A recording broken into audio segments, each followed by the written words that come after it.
Bueno.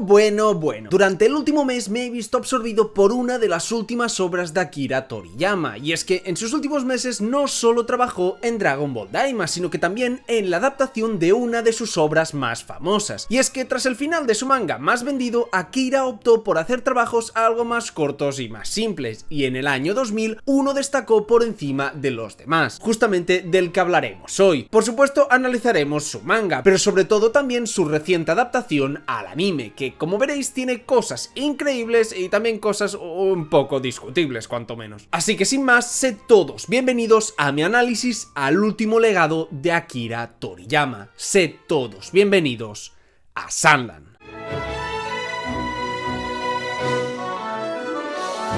Vale, como mencioné, de Sunland existe el manga, existe su anime, pero también existe la película y el reciente videojuego. Y como la película se vio extendida en el anime, la vamos a ignorar, y el videojuego también, pues porque ando ocupado jugando el Tears of the Kingdom y no lo he podido jugar aún. Jaja, perdón. Por lo que, como esta adaptación de anime consiste también en dos arcos muy diferenciados, que luego veréis qué opiniones más distintas tengo de ambos, empecemos con su primer arco argumental. Sunland. Sí, este es el primer arco también.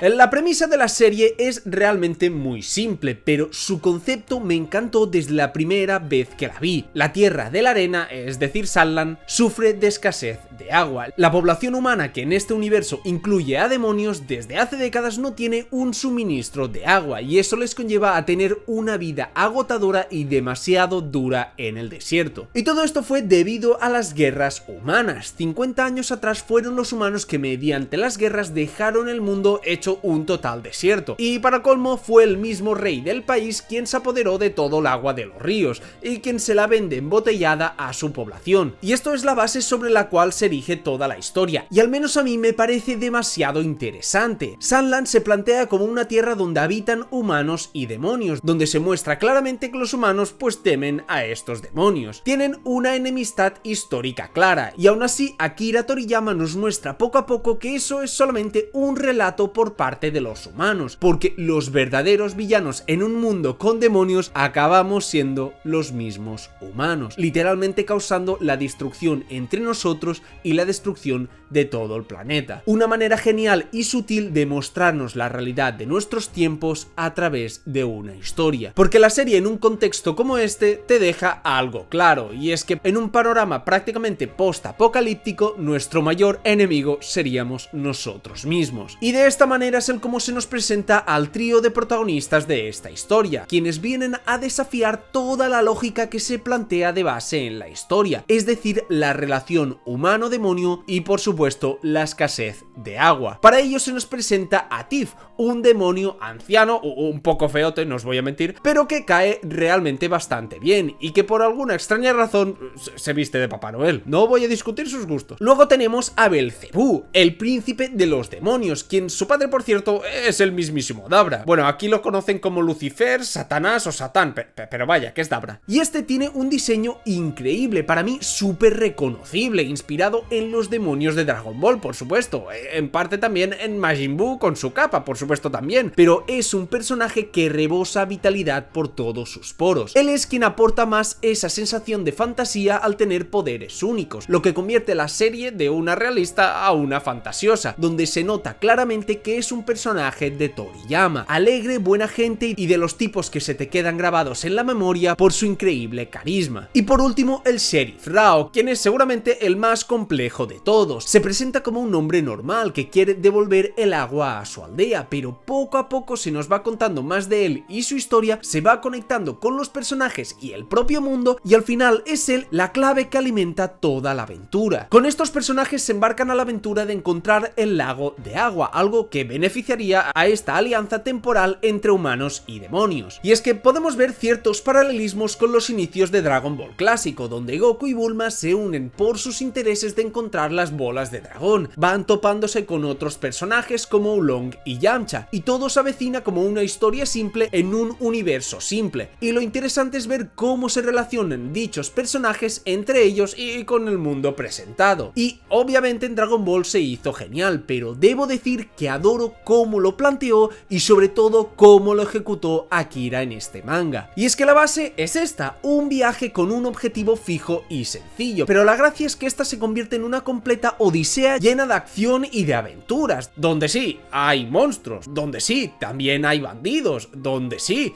también hay nadadores con un putísimo francotirador, bueno, eso no me lo esperaba, y donde todo poco a poco se enfoca hacia el enemigo principal, básicamente el gobierno, o bueno, más o menos. Y esto va escalando de forma coherente, lógica y paulatina, que va elevando el conflicto cada vez un poquito más. Y vale, sí, quizás dicho todo esto no parece que sea un manga demasiado interesante, podréis pensar, pero para mí lo que sin duda me gustó más de todo ello fue la relación entre Rao y los dos demonios. Su desarrollo es fascinante y está lleno de matices increíbles como este.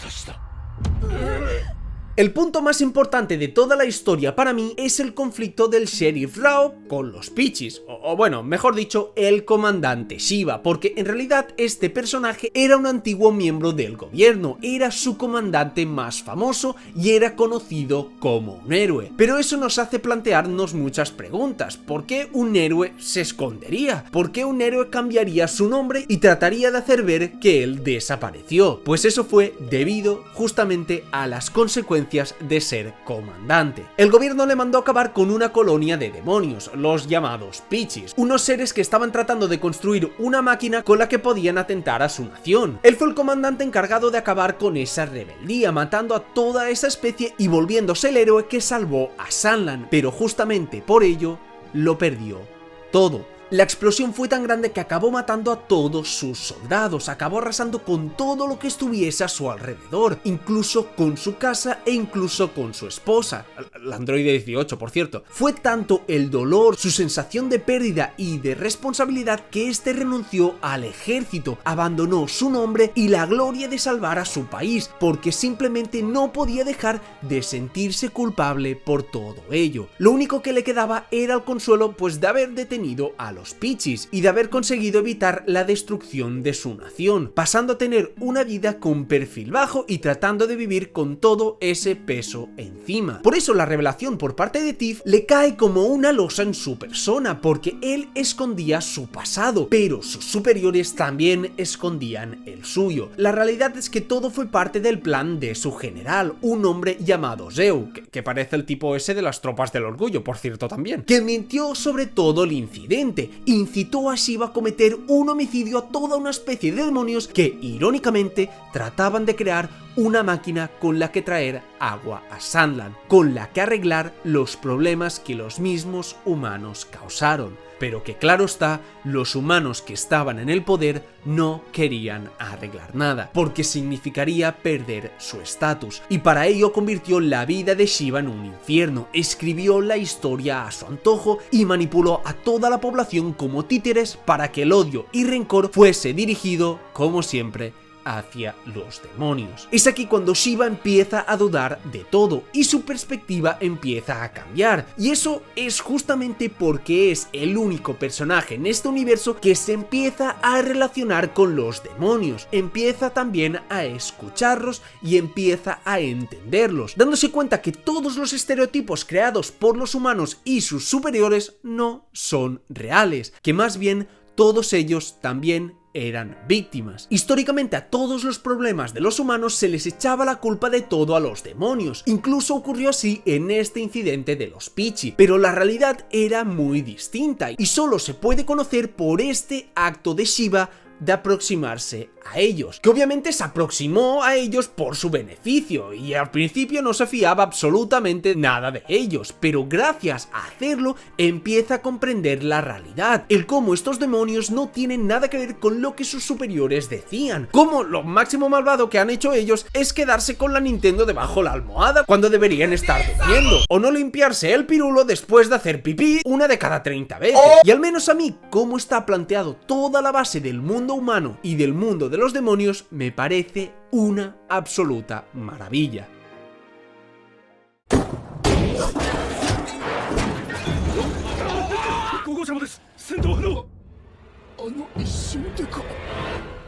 Pero sí, este manga tiene un montón de acción y antes de proseguir debo hablar de ella, y es que gran parte de esta primera mitad se basa en la acción mediante vehículos y unas secuencias de combates bastante diferentes para alguien como Toriyama. En vez de combates cuerpo a cuerpo, de los cuales Akira era un completo genio al dibujar, esta serie está repleta de combates a distancia con tanques repletas de estrategias y excelentes secuencias de acción. Debo admitir que no soy demasiado de este tipo de peleas, por así decirlo. No me gustan demasiado las guerras basadas en poder militar, cañones, tanques y todo esto. De normal me parecerían algo aburridas, pero lo encontré bastante entretenido. Todo creíble y lógico basándonos en un crack como el general Shiba para ello, quien es un veterano de guerra y aporta esa experiencia con tácticas que pueden parecer simples, pero también creíbles, lógicas y sobre todo efectivas. Me gustó mucho esta aproximación más realista de la acción que trajo Akira aquí, e incluso usó todo esto para aportar al desarrollo de los personajes, puesto que Shiba tuvo que matar a muchas personas durante las guerras que los humanos crearon, de ahí su gran manejo de tanques, pero que ahora, claro está, decide que no quiere matar a nadie, lo que incluso contrasta con los demonios, quienes no matan a los seres humanos, cosa que me parece totalmente increíble. Los humanos se matan entre ellos y aún así apuntan con el dedo a los demonios como los causantes de todo. Y justamente debido a la acción se conecta con el general Are, quien parece Carmín, por cierto, que es alguien que está bajo las órdenes del gobierno, que cree ciegamente en las órdenes que le dan y que todo lo hace en honor al recuerdo de su padre, quien justamente también era uno de los soldados de Shiba. Podemos ver el claro reflejo de un joven Shiba en él, ambos comandantes bajo las órdenes del gobierno, cumpliéndolas sin miedo y con total honestidad, pero con una pequeña diferencia que es totalmente clave, que para Are aún no era demasiado tarde. Su padre tenía a Shiba como referente, y es ese respeto que le guardaba junto al ver cómo los demonios que en teoría tendría que odiar se toman el tiempo de salvarlos, es lo que le hace querer escuchar su versión de la historia, ya que por qué esos demonios que son los causantes de todos los males del mundo los iban a salvar a ellos, y eso provocó que, como ya hizo Shiba, empezara a planteárselo todo. Yo realmente pensaba que por su diseño este tipo sería un idiota totalmente, pero aquí ya nos ha dejado claro que es un maldito crack, y más con lo que veremos luego, lo que por cierto nos lleva a esto.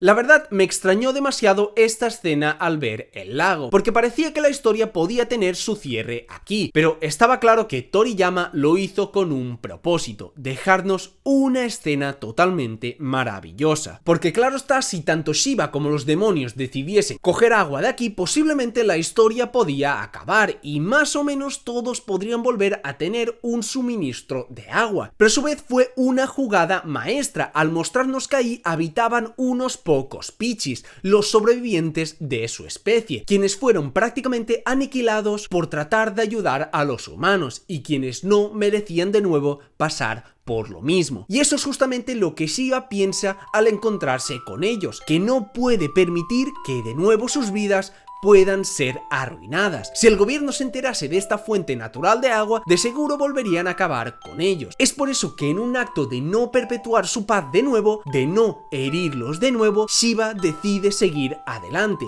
y volver en busca del lago, no tratando de recibir su perdón hablándoles cara a cara, ni en un acto que tratara de expiar sus pecados, sino solamente dejarlos vivir esta vez en paz, englobando toda su culpa y toda su historia en esta escena.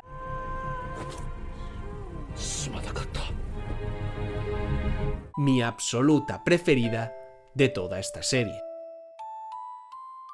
Ahora bien, es aquí, llegando al final de este arco, donde las diferencias entre anime y manga se hacen mucho más notorias, donde el conflicto original en el manga era bastante más terrenal, con una batalla final simple y sin grandes cosas, pero el anime adaptó una batalla algo más cinéfila, por así decirlo, ya que el combate final entre Belcebú y los insectos en el manga es solamente contra uno de ellos, pero en la serie y película decidieron cambiarlo y que fuese contra un grupo mucho más grande, creo yo, para dar esa sensación más de clímax y más de tensión, donde no había escapatoria alguna. Y la verdad entiendo esa decisión, aunque le pueda quitar algo de especial al enemigo final, entre comillas, del arco, pues bueno, al final es un bicho insecto humanoide que no habla tampoco, o sea, no tenía nada de especial, la verdad. Y al final el conflicto entre Shiva y Zeo también fue aumentado con varias secuencias de acción que sinceramente le dan un toque bastante interesante y que fomentan un clímax para mí mucho más emocionante. Era una historia más sencilla en el manga, pero estos añadidos creo yo que ayudaron a que el final se viese de una mejor forma. Y ya no solamente hablando del final, sino que creo que la adaptación en general fue excelente. Añadieron varias escenas ya no solo en su clímax, sino durante toda esta primera parte que dieron mucho sentido a la relación que se forma entre el trío protagónico. Una relación basada en la confianza. Confianza que los demonios adquirieron de él desde el primer episodio de la serie, cuando estos decidieron confiar en un humano con él pese a haberlo conocido instantes atrás. Desde el inicio de la aventura, los demonios debieron confiar en él, pero esa fue una confianza que a Shiva le costó bastante conseguir. Hay una escena después de salvarse del monstruo gigante que muestra claramente esto, cuando Shiva menciona que su arma estaba descargada y que no tenía balas, pero para el final de la serie se revela que siempre las tuvo y que lo dijo porque ahí no confiaba en ellos. Y como sabemos que Shiva ha matado personas desde que fue comandante, no es de extrañar en que pensara que pudiese tener que hacerlo también con los demonios. Pero de nuevo es al ver otra perspectiva de todo cuando Shiva les coge confianza, porque para el final de la serie confía más en ellos que en muchos seres humanos, porque los demonios eran unos seres honestos y justamente al final todo se soluciona gracias a ello. Shiva al final no es que no confiara en ellos, sino que se preocupaba, incluso temía por ellos y por su bienestar, sobre todo por Belcebú, que le estaban dando tremenda paliza. Pero es gracias a que Tiff le dice que si confía en ellos deben seguir adelante sin mirar atrás, que al final pueden ganar el combate, porque también debían depositar sus confianzas en Belcebú, quien tiene un corazón más grande que cualquier otro humano, pero quien también era el rey de los demonios.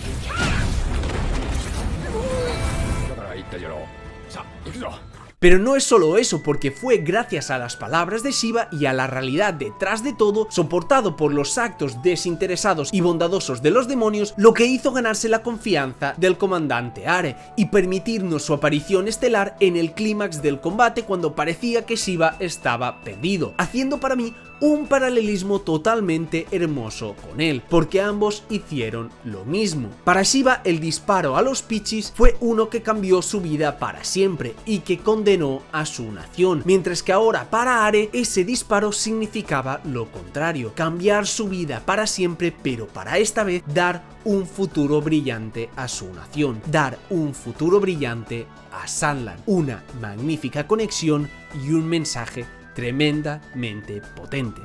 Aunque también os diré que la adaptación luego se fue un poco de madre, porque mientras en el manga después del disparo Zeo explota y se acaba ahí, aquí Shiva le perdona la vida, cosa que si me preguntáis tiene sentido con todo lo que hemos mencionado, pero de repente se sale de su pelota, lo vemos en calzoncillos y Belcebú lo revienta de un puñetazo al estilo Team Rocket y nunca más volvemos a saber de él. La verdad, ¿qué putas pasó aquí? Se puso extraño esto, ¿eh? Ahora bien, analizada toda esta primera parte, podréis entender que la adoré con toda mi alma. Puede tener, a mi parecer, algunos fallos, en algunos tramos un ritmo un poquito lento, o puntos que se podrían haber explotado más entre los humanos y los demás demonios, pero para ser una historia tan corta me parece totalmente redonda. Héroes pequeños en un mundo pequeño, pero con una historia muy grande y muy, pero que muy buena. Pero ahí viene el plot twist, porque todo este primer arco es en realidad todo lo que Akira Toriyama escribió en sus inicios. Este fue completa y enteramente el manga que dibujó en los 2000. Entonces, ¿qué es el segundo arco exactamente?, os preguntaréis. Pues a eso vamos, porque ahora toca hablar de Forest Land.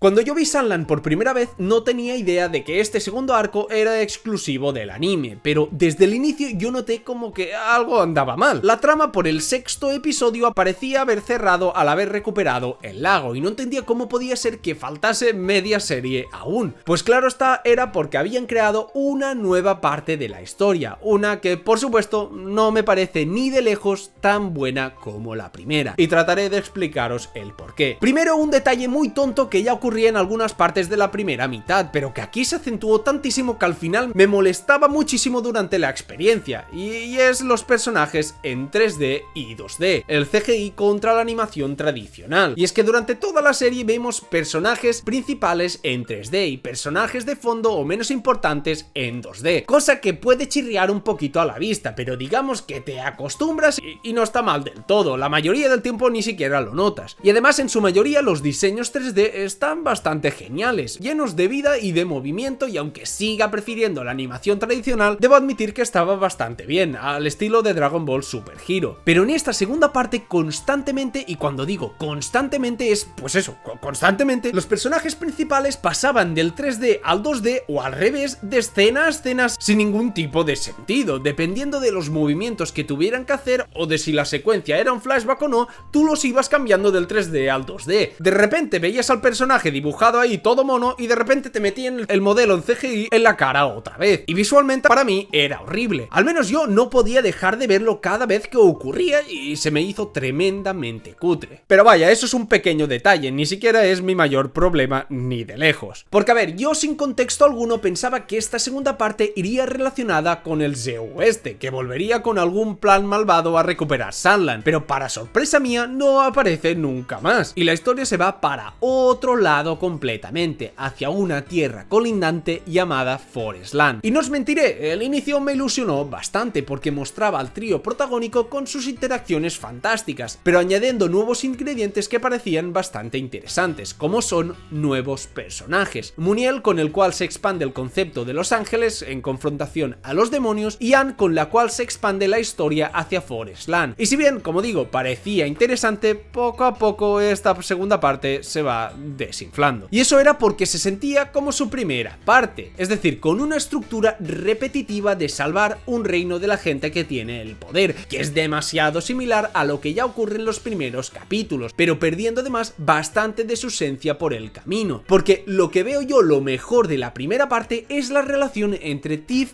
Belzebú y Shiva, pero aquí teniendo ya su vínculo forjado, pues sí, obviamente me gustaba verlos juntos, pero era el tratar de alargar una historia mediante una estructura muy similar a la anterior, pero quitando justamente lo que hizo especial a la anterior. Si os digo la verdad, siento yo que pudieron profundizar mucho más en Sunland como tal. Creo que era una tierra muy rica en cuanto a contenido y conceptos. Como dije, prácticamente no se exploró demasiado, por lo que había espacio para trabajar ahí muchísimo más, pero cambiaron y decidieron explorar terrenos distintos con más personajes y más conflictos nuevos que nunca acaban de desarrollar del todo. Es decir, después de un inicio esperanzador, estuvimos durante 2 episodios y medio viendo una infiltración sosa, aburrida y sin prácticamente nada de interés en ningún aspecto. Lo único que medianamente lo salvaba era la dinámica de Belzebú y Anne, ambos siendo príncipes y teniendo mucho en común, que sinceramente es bastante entretenida de ver, pero por lo demás estábamos viendo que sí, la resistencia de Forest Land, que sí, que van a ejecutar al rey, que sí, que peleas aburridas contra el Muniel y el general ese del cual hablaremos ahora, y una constante de sucesos, de enfrentamientos, de escapes y de una historia que parecía no llevar a ningún lado, donde se aleja muchísimo de la acción tan interesante que vimos con los tanques o de las apariciones estelares de Belzebú. En definitiva,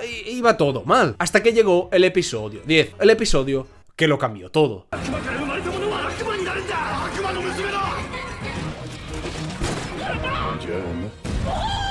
Aquí es cuando dije, ojo, Toriyama levantó la ceja y remontada épica, porque estaba siendo aburrido ver en pantalla tantísimo a los nuevos personajes de los cuales no sabes nada, y una parte de la historia con la que no tienes conexión alguna, y no te muestran nada que te llame la atención, pero aquí nos contaron de repente ambas historias y entonces ahí sí que se puso bueno. Vaya, ¡qué sorpresa! El contarnos el pasado, historia y motivaciones de los personajes sosos que nos han puesto en la cara, de repente la hace mejor serie. ¿Quién me lo iba a decir? Empezamos a entender a estos personajes y qué les había ocurrido, descubriendo que la madre de Anne, conocida como Lilith, que por cierto parece otro miembro de las tropas del orgullo, pues es en realidad hija de Satán, y pues eso quiere decir que Anne y Belcebú eran familia. Tremendo plot twist inesperado, la verdad. Aunque bueno, si os digo que eso es lo más interesante del personaje, nos lleva a pensar que es algo bastante pobre, porque tras esta revelación, pues queda como una personaje ahí que cae bien, que hace alguna cosilla, pero que está básicamente de relleno. Donde podríamos decir que Shiva tuvo un esquema similar a ella, un personaje que guía la historia con un pasado descubierto en mitad de la serie, pero que se manejó de una forma muchísimo pero muchísimo mejor, tan así que parecía el prota absoluto del primer arco. Este para mí es el gran problema de todo esto, que los que más brillan en esta segunda parte no son sus nuevos personajes, más bien creo que fue Belcebú y poquito más, lo que me lleva a hablar de Manuel. Cada día más basado. La verdad, este tío a mí me cae demasiado pero demasiado mal. Yo pensaba que sería la excusa para introducirnos a Los Ángeles, pero solo sirve como villano de la historia, y he reflexionado bastante sobre él, y si bien entiendo su función y creo que la cumple decentemente bien, lo odio con todo mi ser. ¿Qué queréis que os diga? Me cae demasiado pesado, pero no porque sea malo malote, sino porque es insufrible, macho. Me lo ponen en Dragon Ball y no puedo esperar al Goku de Toei que le diga Genkidama o Sol. Tiene una motivación idiota que le nació así de repente en el reino de Los Ángeles, cuando a mí lo que me gustó de la primera parte era cómo los humanos eran quienes causaban todo, con unas razones y unos argumentos sólidos, y si bien me gustó que odiara a los demonios y los quisiera enfrentar, a mí me cayó demasiado mal, y eso se junta al claro problema que existe junto al general Brett, porque se forma una alianza extraña entre ambos personajes, como si fuesen los enemigos a vencer, pero al final se queda a medio hacer este tipo otra vez. Lo que he leído yo es que los guionistas originalmente tenían al general este como villano del arco, pero cuando preguntaron a Toriyama, este creó a Manuel, cosa que me creo, la verdad, es muy Toriyama el bicho este, y para no borrar lo que ya habían escrito, al final decidieron que ambos convivieran en la misma historia y fuesen los villanos, opacando tantísimo al general que al final su relevancia es casi nula. Sí, tiene ahí su redención o algo así, dándose cuenta que se obsesionó por el poder y por el arma esa gigante, de la cual también hablaremos ahora, pero no se siente una evolución demasiado coherente. Y sobre Garam, la arma mortífera definitiva que despiertan, pues la verdad tampoco me gustó en exceso, ya que se nota en esta historia una subida en los peligros increíblemente abrupta. Sunland era una historia pequeña de héroes pequeños con objetivos pequeños, como era romper una presa, y en unos pocos episodios acabó en un duelo de titanes con una arma mortífera capaz de destruirlo todo y salvando prácticamente el mundo. Un ascenso tremendamente brusco para una historia que se avecinaba mucho más simple. Es decir, aquí transicionaron del Dragon Ball clásico, que sería el manga principal de Sunland, a Dragon Ball Z, que sería este segundo arco, en unos escasos 5 capítulos, lo cual es una absoluta barbaridad y pierde bastante para mí el enfoque que se buscaba inicialmente. Debo decir, obviamente, que no todo es malo. Pudimos ver, aunque fuera un poquito más Adabra en acción, profundizarnos en la familia de los demonios y su historia, y eso vaya que estuvo cool, la verdad, porque, oh sorpresa, es un elemento introducido en el primer arco que no se profundizó, y aquí al hacerlo mínimamente ya quedó muy pero que muy bueno, y se convirtió en una historia que parecía mucho más construida, al menos para mí, como una manera por la cual Belcebú pueda brillar y pueda salvar a su familia, y en ese aspecto creo que quedó bastante bueno. Sin duda fue el mejor de este arco, recibiendo el reconocimiento de todos e incluso teniendo esta escena donde el rey de los demonios, aquel que no se involucraba en absolutamente nada de los humanos, no solo se involucró con ellos, sino que también con su hijo. Y así termina esta historia, finalmente dirigiendo a un Agaram que estaba a punto de explotar en Sunland, justamente donde estaba el cráter del incidente de los Pichis, consiguiendo así que no hubiese ninguna muerte en su país. Aquello que fue el incidente más importante de la historia, aquello que supuso la muerte de miles de inocentes, acabó permitiendo justamente salvar su tierra de un incidente más grande y de suponer muchas más muertes de inocentes. El círculo finalmente se cerró y gracias a ello, por primera vez en la Tierra de la Arena, en la tierra desértica conocida como Sunland, la lluvia volvió a caer. Un más que digno final para esta historia.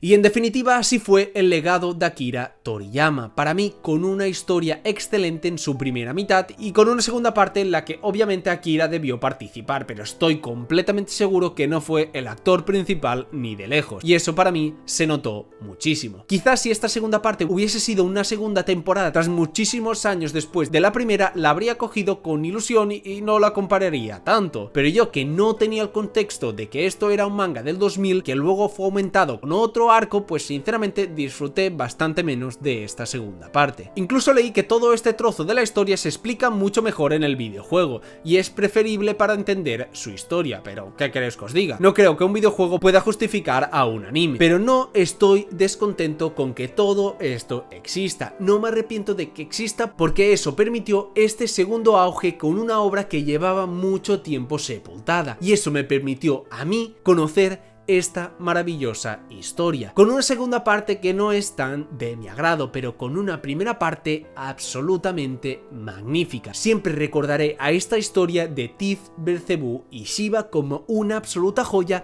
que el autor nos dejó y que me permite reafirmar que este fue un completo genio. Como dije, esta fue una historia pequeña con héroes pequeños, pero con un legado gigantesco. No te olvidaré jamás, Sunland. Y por supuesto, no te olvidaré jamás, Akira Toriyama.